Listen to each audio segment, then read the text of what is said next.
Energy Minister Gwede Mantashe will release government's energy strategy. Cabinet has given the go-ahead to publish the integrated resource plan. It comes as South Africa is caught in the grips of another round of load shedding. The plan proposes 9 interventions to ensure the country responds to its energy demands until 2030. To discuss this, we're joined by energy expert Mike Rossouw. Good to have you with you, Mike. What does this mean? I think it's important to make a distinction, because we're sitting at currently with load shedding, and then we're publishing, or will hopefully receive today, the RP. But the RP talks to the future of the existing fleet and what is their fate and what happens to them. And it also talks to new generation and when that generation will be built and what kind of generation. So the RP has very little to do with the current problems that we're sitting with in regards to load shedding. It certainly shows us how we need to get it resolved, if anything. Exactly, again. Yeah. All right. So the RP will not solve load shedding. That's a guarantee. No. So we have to separate the two issues and ask ourselves, what does the RP say and what happens to it? And hopefully today we'll learn about that. But the load shedding currently taking place is a different matter. And that talks about the immediate problems that we have with the fleet, and in particular the effectiveness of management of that fleet.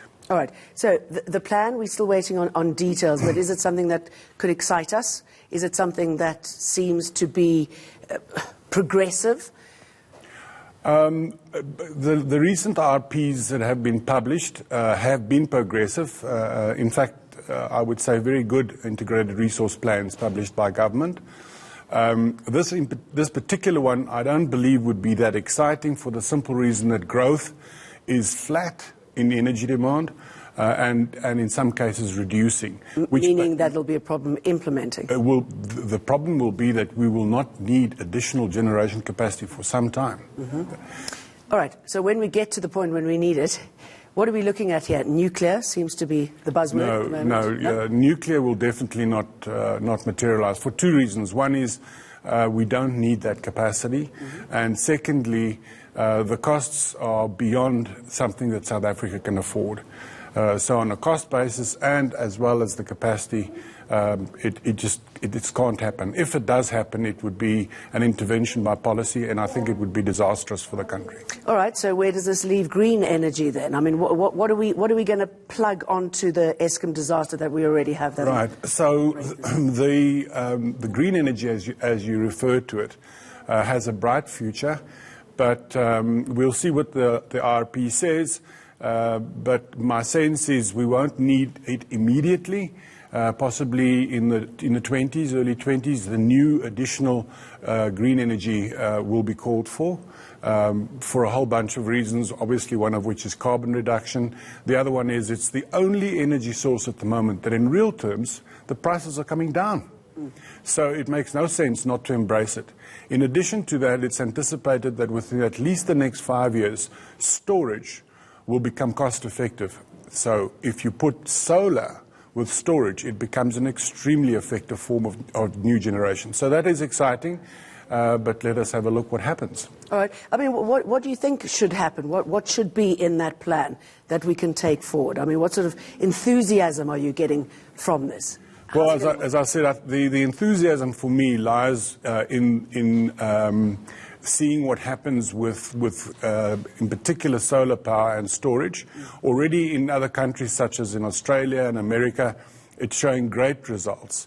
And that takes care of one of the criticisms that has always been leveled against green energy is its variability, and the fact that it's not really dispatchable, because it's dispatched by the condition of the weather, whether it's wind or sun.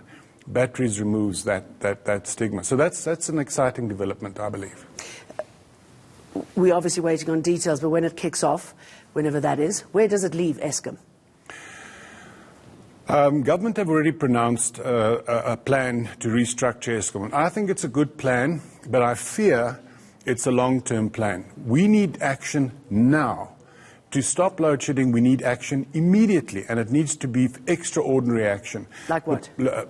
Well, first and foremost, we have to bring into the power stations effective management that is not interfered with politically and certainly not interfered with by Eskom and the board. They need to be left by themselves. I mean, to give you an analogy, government pronounced in IRP 2010 that they were going to introduce renewable energy.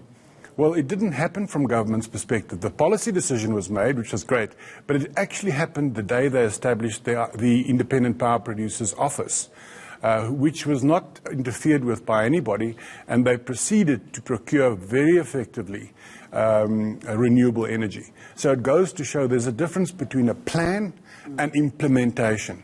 And the failure today with regards to load shedding is lots of plans, no implementation. You know, I've been back for a year, and that's what I've heard for the entire year. So. Yeah, I've been around for longer than that, and it's exactly the same stories, which bothers me. And that's why I say, as far as load shedding is concerned, we need an extraordinary plan, meaning it's not business as usual. No. And so far, all the plans that I've seen are business as usual and deal with the long-term issues. That's great. We don't need that now. What we need now is extraordinary, immediate action to deal with load shedding. So if we get it, Mike Rossouw, thank you. You're welcome. Well, load shedding...